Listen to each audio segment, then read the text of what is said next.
This is Wanderhoof.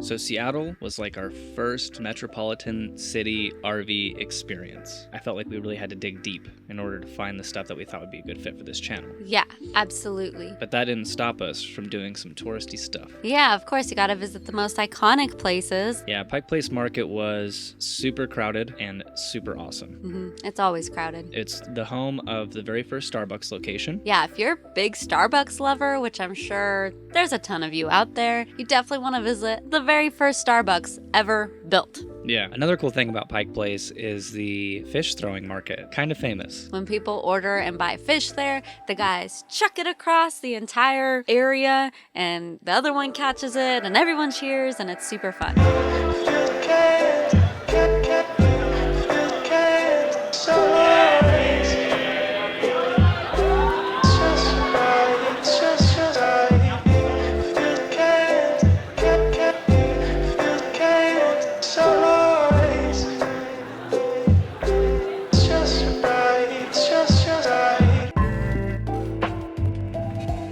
But the one thing that we really wanted to see at Pike Place was the gum wall.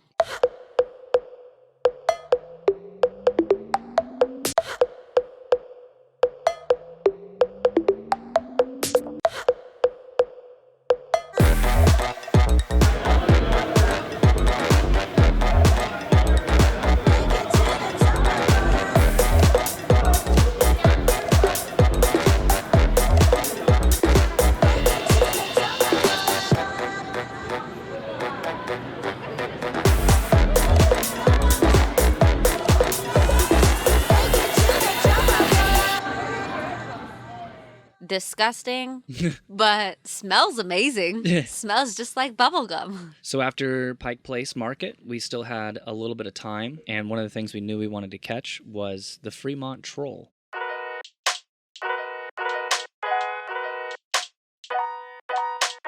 The Freemont Troll was a place that I thought was a little less known, but it was super busy. It was crowded, and there was little kids everywhere climbing the troll, and it looked like so much fun. And I really wanted to climb the troll too, but That's interesting. I didn't want to ruin the fun of the kids. We've never really talked about this, but I really wanted to climb the troll as well. So I'm glad you felt the same way. Yeah, it looked like fun, but I figured, we're the adults. We'll stay on the ground where it's boring. Let the kids have their fun. Yeah, super accessible, easy to get to, awesome to see, worth the stop. Yeah, definitely worth the stop.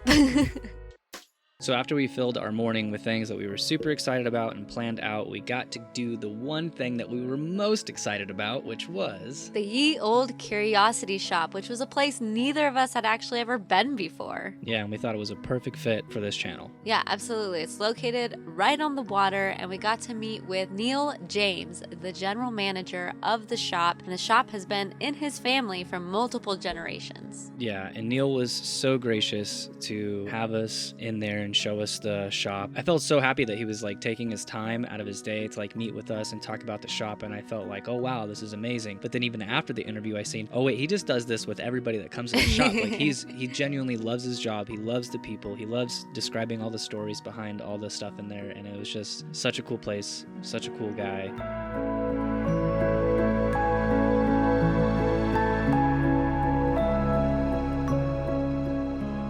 My great-great-grandfather started it in 1899, so we're 120 years old this year. But originally he had a grocery store and just collected as a hobby, and then he had enough stuff eventually that he decided to open the curio store. He just had like a natural fascination with oddities ever since he was a kid. A lot of people don't think a lot of the stuff is real. They leave and they're like not impressed, and then you have to explain it to them, and then they realize that no, it really is real. We like the fact that people like us, and we pride ourselves in being that we're been a free museum since we opened, and that we don't have like an admission, and that you can come and hang out and not spend any money if you want and see all the cool stuff, and if you happen to find stuff that you like that's also cool.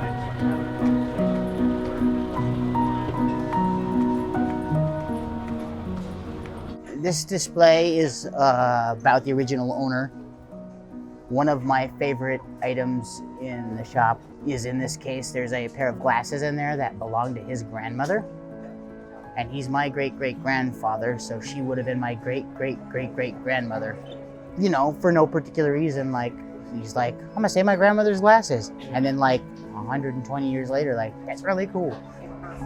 You got the cases here, of course, with the mummies, Sylvia and Gloria, and the shrunken heads.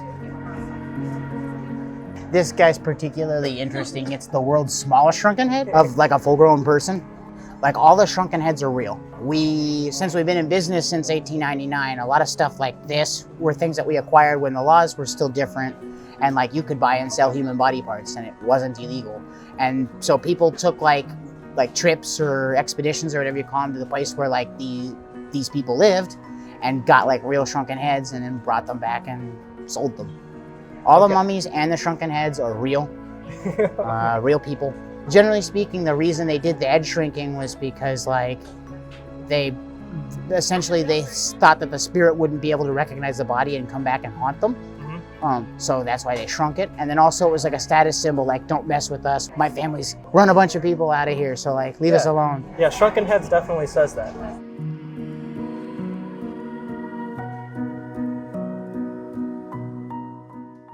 This case over here, we got Sylvester, of course, and the x-ray down there with all the bullet. It shows all the like bullets in his head. He's got a shotgun blast to the head that he didn't ever get taken care of. And so the last time that people came to study him, they were trying to figure out who he might have been when he was alive. Yeah. And they determined that he was pretty heavy, probably close to like 300 pounds when he was alive. So he wasn't poor, but he has a shotgun blast that he didn't get taken care of that you would have normally at that time. So they think that he was probably like in a jail cell or something like that when he died. And that's why he didn't get any medical attention. Trouble with the law. So he was intentionally preserved with a chemical called arsenic.